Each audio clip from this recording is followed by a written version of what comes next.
Hola, hoy vamos a hablar sobre el autoconocimiento. De seguro en algún punto de la vida te han preguntado ¿quién eres? Y la respuesta podría parecer simple, pues soy un hombre, una mujer, un doctor, una crepa. Depende a quién le preguntes. Pero la respuesta es mucho más compleja que eso. Para poder entender quiénes somos, primero debemos revisarnos de manera interna y externa. Y aquí es donde entra el autoconocimiento. ¿Pero por qué? Pues bien, podemos entender al autoconocimiento como un proceso el cual nos va a permitir conocer aspectos de nuestra persona a mayor profundidad, como nuestras emociones, gustos, deseos, pensamientos, defectos, virtudes, etc. ¿Pero por qué decimos que el autoconocimiento es un proceso? Esto se debe a que los aspectos que componen o influencian en el ser humano pueden llegar a cambiar constantemente. Veámoslo de otra forma. Actualmente estamos en el primer mes del 2024, es decir, empezando un nuevo año, y si nos miramos en retrospectiva, podemos llegar a comprender lo que hemos hecho, avanzado y logrado. Así también nos daremos cuenta de cómo ha cambiado nuestra vida en un año. ¿Pero nosotros fuimos conscientes de esos cambios? Generalmente no, pues al no realizar una introspección constante, difícilmente podemos llegar a comprender el cómo nos hacen sentir estos cambios y si realmente es algo que queremos. Incluso nos puede resultar difícil adaptarnos a los mismos.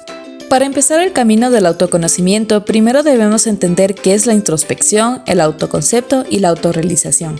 Empecemos por la introspección. Se refiere a la acción de mirar dentro de nosotros mismos para analizar cómo respondemos a diferentes experiencias o estímulos. La introspección implica examinar los propios pensamientos y emociones y al mismo tiempo buscar el autoconocimiento para identificar, interpretar y comprender nuestros sentimientos. Por ejemplo, cuando en nuestro día a día procrastinamos y priorizamos cosas irrelevantes como revisar nuestras redes sociales o terminar un videojuego antes que hacer nuestras tareas, casi nunca nos ponemos a pensar en por qué lo hacemos. Solo nos culpamos por ser flojos, pero si nos detenemos un momento a pensar bien las cosas, podremos encontrar las razones por las que lo hacemos, ya sea porque la tarea nos resulta aburrida o muy complicada de realizar. Una vez entendidas las razones, podremos encontrar la motivación necesaria para poder concluir con la asignación. Ahora pasamos al autoconcepto, que básicamente es la imagen o la forma en la que nos percibimos a nosotros mismos. Esta imagen puede estar fuertemente influenciada por diversos factores, especialmente por cómo nos ven otras personas. Para el psicólogo humanista Carl Rogers, el concepto de sí mismo se compone de 3 factores. La imagen de ti mismo. La percepción que las personas tienen de sí mismas puede estar distorsionada de diversas maneras. Por un lado, algunos individuos tienden a sobrevalorar sus logros y habilidades, generando una autoimagen que puede alejarse de la realidad. Por otro lado, hay quienes tienden a adoptar una visión más crítica de sí mismos, destacando exageradamente sus defectos o debilidades, lo que contribuye a una autoimagen negativa. Esta construcción subjetiva de la autoimagen se ve influenciada por una variedad de factores. La crianza y la influencia de los padres desempeñan un papel crucial, ya que las experiencias y mensajes recibidos durante la infancia pueden moldear la forma en la que una persona se percibe a sí misma.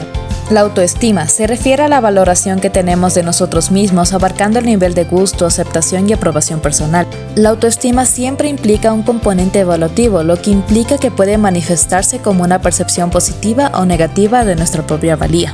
Diversos factores pueden influir en la autoestima, incluyendo la comparación con los demás y las respuestas que recibimos de nuestro entorno. El yo ideal. En numerosas situaciones, la percepción que tenemos de nosotros mismos y la imagen que deseamos proyectar no coinciden. Este desajuste indica que nuestros autoconceptos no siempre reflejan con precisión la realidad.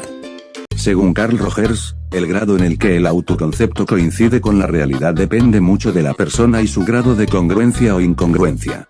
Rogers sostiene que la incongruencia surge en la infancia, específicamente cuando los padres condicionan el afecto que brindan a sus hijos.